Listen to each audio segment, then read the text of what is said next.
ఇక ఉమ్మడి కరీంనగర్ జిల్లా వ్యాప్తంగా భారీ వర్షాలు కురుస్తున్నాయి. కరీంనగర్, జగిత్యాల, పెద్దపల్లి, సిరిసిల్లలోని వాగులు, వంకలు పొంగి పొర్లుతున్నాయి. కరీంనగర్ జిల్లా కేంద్రంలోని ముకురంపురాలో డ్రైనేజీ పొంగడంతో ఇండ్లలోకి నీరు చేరింది. ఇండ్లలోని వస్తువులన్నీ నానాయి. జగిత్యాల జిల్లాలోని కోరుట్ల, కమ్మరిపేట వాగులు కూడా ఉధృతంగా ప్రవహిస్తున్నాయి. దీంతో భీమారం మండలంలోని కమ్మరిపేట, వెంకట్రావుపేట మధ్య రాకపోకలు నిలిచిపోయాయి. చిగురుమామిడి మండలం ఇందుర్తి, కోహెడ రోడ్డుపై నుంచి ఎల్లమ్మ వాగు ఉప్పొంగి ప్రవహిస్తోంది. దీంతో ఆయా గ్రామాల మధ్య ప్రయాణికులకు తీవ్ర అంతరాయం ఏర్పడింది.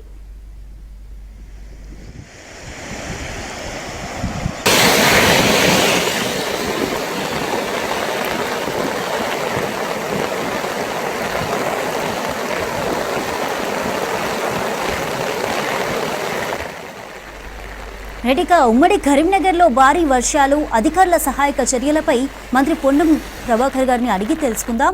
పొన్నం గారు, జిల్లాలో వర్షాల ఎఫెక్ట్ ఎలా ఉంది? సహాయక చర్యలు ఎలా సాగుతున్నాయి? జిల్లాలో వర్షాల రాత్రి 11 ప్రారంభమైంది వర్షం ఈసారి ఏంటంటే గంట పడడము, హాఫ్ అన్ అవర్ రిలీఫ్ ఇవ్వడం, ఇట్లా దీనివల్ల ఎక్కడ కూడా ల్యాగింగ్ స్కోప్ లేదు. ఎక్కడ కూడా అన్ని ట్యాంక్స్ కూడా దాదాపు 112 ట్యాంక్స్ అన్ని ఉన్నాయి. ఇంకొక 400 పైన ట్యాంక్స్ అన్ని కూడా అబౌవ్ 70% వచ్చినాయి. చెరువులన్నీ కూడా మిగతా ఎల్ఎండిలో కూడా 12 TMC వాటర్ ఫ్లో ఇప్పుడిప్పుడే చిన్న స్టార్ట్ అవుతా ఉంది. పైన మిడ్ మార్నింగ్ మాత్రం 6000 క్యూసిక్స్ ఫ్రమ్ ఓవర్ ఇక్కడ నుంచి కూడా అవన్నీ వాటర్ వస్తా ఉన్నాయి. దానికి సంబంధించి అది నింపిన తర్వాత మళ్ళీ లోయర్ మార్నింగ్ ఇవ్వాల్సి వస్తుంది. అది కూడా ఫుల్ అయితే ఇంకో 12 TMC నిండాల్సి ఉంటుంది.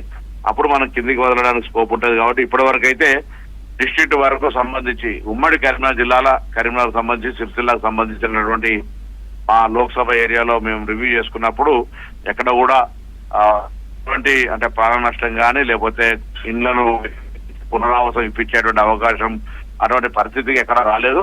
నేను జిల్లా కలెక్టర్లతోటి, పోలీస్ అధికారులతోటి, మిగతా స్థాయితో పాటుగా మా గౌరవ శాసనసభ్యులు లేదా మా పార్టీ నాయకులు, వేరే ఇతర ప్రజాప్రతినిధులు అందరూ కూడా అప్రమత్తంగా చేసి పెట్టడం జరిగింది. ఎక్కడ కూడా సమస్య లేకుండా చేస్తున్నాం. దీంతో పాటు హైదరాబాద్ ఇన్ఛార్జ్ మంత్రి అక్కడ గౌరవ కలెక్టర్ గారితో, సిపి గారితో, కలెక్టర్ అక్కడ ఉండబడే మున్సిపల్ GHMC కమిషనర్ తోటి అవన్నీ కూడా అక్కడ కూడా ఇప్పటి వరకు అయితే ఏమి ఇబ్బంది లేదు.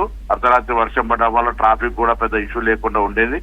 ఈ రోజు ఆదివారం కావడం వల్ల కూడా ప్రజలకు ఆల్రెడీ విజ్ఞప్తి చేసినాం. రేపు పాఠశాల కూడా బంద్ ప్రకటించినాం.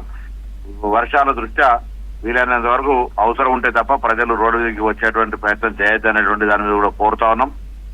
అదేవిధంగా ఎక్కడైనా అన్ని రకాలుగా అంటే రిస్క్ టీమ్స్ అక్కడ ఏదైనా ఇష్యూ ఉంటే ఇమీడియట్ గా అక్కడ మేము అటెండ్ కావడానికి ఆల్రెడీ 141 వాటర్ లాగింగ్ సెంటర్స్ ఏదైతే ఉన్నాయో వాటి పట్ల కూడా అక్కడ ఎప్పటికప్పుడు ట్రాఫిక్ పరంగా కావచ్చు, ఇతరత్ర అన్ని రకాలుగా జాగ్రత్తలు సంబంధిత అధికారులు, లైన్ ఆఫీసర్స్, ఎవరెవరైతే రెస్పాన్సిబిలిటీ ఎలక్ట్రిసిటీ కావచ్చు, లేకపోతే ఇతరత్ర మెట్రో వాటర్ వర్క్స్ కావచ్చు, అన్ని రకాల జాగ్రత్తలు తీసుకోవడం. హైదరాబాద్ సంబంధించి ప్రత్యేకించి నా కాన్సెప్ట్ హుస్నాబాద్ లో కూడా అందరి అధికారులతో ఇక్కడ అప్రమత్తం చేసినాం. నియోజకవర్గంలో కూడా ఇక్కడ కూడా చిన్న కొంత అంటే 10-20% ఉండే సమస్య పరంగా ఉన్నటువంటి వెంటనే అధికారులందరూ స్థానికంగా హెడ్ క్వార్టర్స్ లో వాళ్ళ హెడ్ క్వార్టర్స్ లో ఏమైందో MROs అటు మండల head quarter, MDOs, municipal commissioners అందరూ కూడా ఎక్కడికక్కడ ఉంటా ఉన్నారు. So there is no issue present at all. వర్షం కూడా ప్రకృతి కూడా సహకరిస్తుంది. ఎందుకంటే కొంచెం రిలీఫ్ ఇవ్వడం వల్ల కంటిన్యూస్ ఫ్లో అయితే దానికి సంబంధించిన కెపాసిటీ ఎగ్జాస్ట్ అయిపోయి ఇబ్బంది అవుతుండే. కానీ ఇప్పుడు అట్లా కాకుండా కొద్దిగా రిలీఫ్ ఇస్తూ కొద్దిగా వర్షం పడుతుంది కాబట్టి ఇప్పుడు అంతా కూడా పరిస్థితి కంట్రోల్లో ఉంది.